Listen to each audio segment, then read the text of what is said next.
So for this video, we're going to look at the tax questions, and we're going to start with number 1. If you buy Nike shorts for $29 and new leggings for $15.25, there's a 7% sales tax. What is your total bill? So let's start. Again, don't forget you can use your calculator. So let's start. We know we're going to do $29 plus the $15.25 to figure out our total of how much it even is going to cost for the two. And that is $44.25. I'm going to fill that in on this line.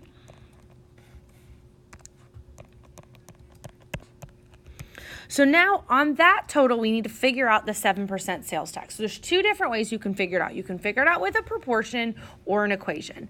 So to figure it out with a proportion, think about the sales tax, the cost is your whole, and the sales tax is your part. So we're going to do X over 44.25, thinking X is your sales tax, your whole total is your whole, so that's going to go on the bottom.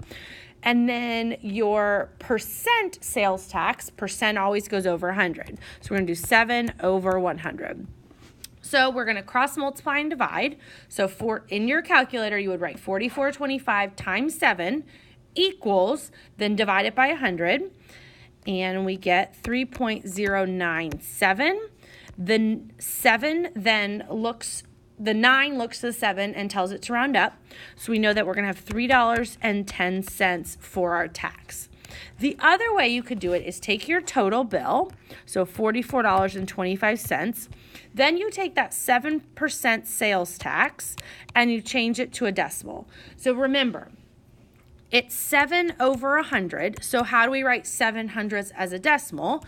Is 0.07, so 700ths.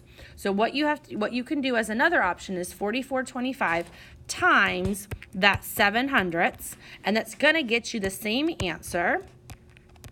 But then, of course, we're going to round it to $3.10. So, again, either option works. You can set it up like a proportion if you're more comfortable with that, or you can set it up as an equation. So, again, you would move the decimal over twice or have your tax over 100 and then change it to a decimal. So our tax is $3.10. So then to figure out our total bill, we would take the $44.25, add it to the $3.10 to get our total bill of $47.35.